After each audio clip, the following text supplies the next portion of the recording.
Today, I want to tell you everything about a specific feature that plays a tremendous role in the construction of your technique in tennis.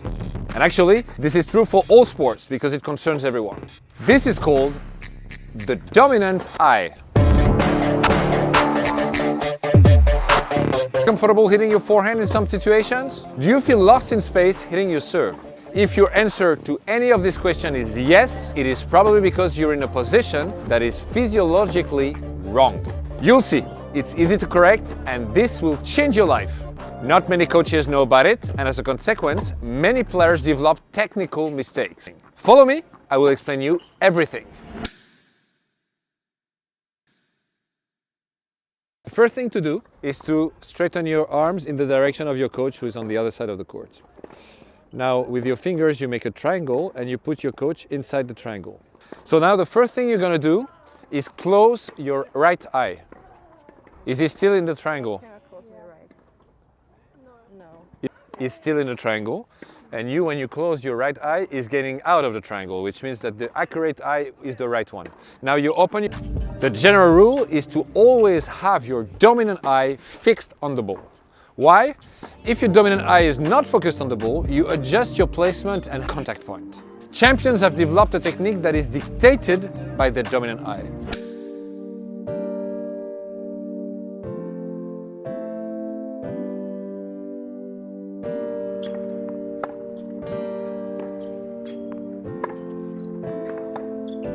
Which one is your best shot, forehand or backhand? Forehand. Yeah. The immense majority of the cross-dominant player have a better forehand than backhand. And there is a reason for that. You can have a big preparation and still have a very good perception of what's happening. That's why your forehand is better. You are always, much more often with a good placement. That's one reason. The second reason is because you can have a big preparation, so you can go through the ball with more power. Okay, so when you are cross-dominant with your forehand, you will see that your contact point, and that's the case for both of you, I checked, your contact point is not too much in front. In general, it's more between your legs, somewhere here, which is good also because you can keep the ball longer in the racket and you have a better control and more power. That's why both of you have much better forehands.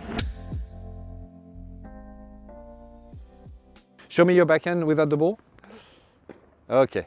Yes, okay. As you are cross-dominant, your head shouldn't move.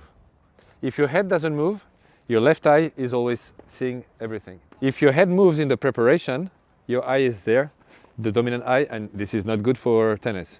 Okay? You can be close stance also. That's not exactly, it's more difficult to keep the head. Yeah. That's why I'm not a fan of close stance backhand for left eye dominant, but you can do semi-open. Exactly, this is perfect, right? But let's do some trials. Your only goal is to keep your head always facing the net.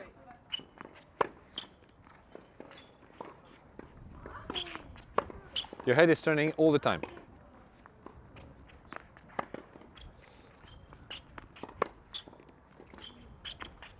Good. How does it feel? Comfortable? Okay. You contacted all the balls well.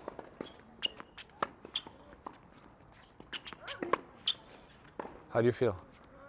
Comfortable. Better? Yeah. We keep that. Still need to see? Okay. Okay? And you can do it.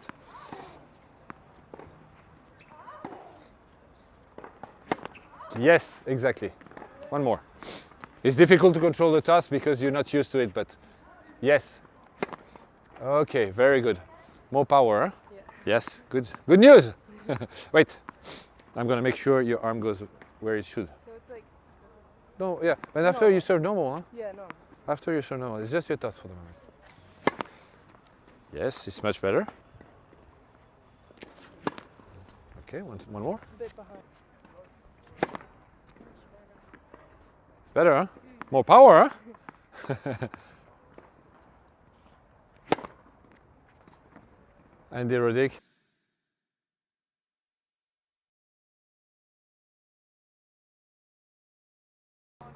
When you hit your forehand, your head stays here, so no problem. There is no work to do for you on your dominant eye for your forehand. So just for you, so you understand, your dominant eye has to face the net all the time. So when you hit your forehand, if you turn your head, then you'll be in trouble. And then you'll have a contact point that is always changing, etc. An example of right hand, right eye dominant, that is a good example, is Zverev. Alexander Zverev is right eye dominant and is righty. His forehand preparation is different from Roger's. His shoulder rotation is shorter to make sure his head still fully faces the court in order for his right eye to keep following the ball all the time. His contact point is on the right of his body, making space for his arm to extend in front of him. He starts opening his shoulders early so that when he hits the ball, his shoulders are totally parallel to the baseline. In other words, he doesn't hit the ball turned on his right side, like Roger, but facing the net. His stance is semi-open to open, and when he closes his stance, he's much less comfortable and often doesn't contact the ball as well. Now on the backhand, and that's what's interesting also for the backhand, your eye is here, so you can turn, because your eye is still watching the net. So you can turn, so you can have a bigger preparation. Your contact point should be more between your feet than too much in front, because when it's more here, you keep the ball much longer in the racket, you have more power, and you also have a better feel of the ball. You can close your stance, no problem, zero problem. And we're gonna focus on where to hit the ball, more here, and drive it, okay? Great. Yes. Okay, very good. Okay.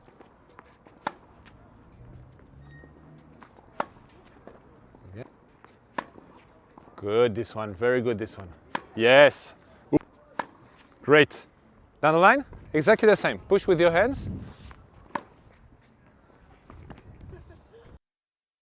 Let's do some serves, okay? The arm, the toss has to go in front, so your head is in front of the net and your eye is here. And then you hit, boom, in front of you. As a reminder, very simple, tell yourself, I put the ball in front of me and I push it in front in the box. That's really the idea, do it. Yeah. I'll just make sure your toss really in front of you. Yes. Okay. It's clear for you? Yes. Perfect. Thank you. You're welcome. Thank you. Thank you.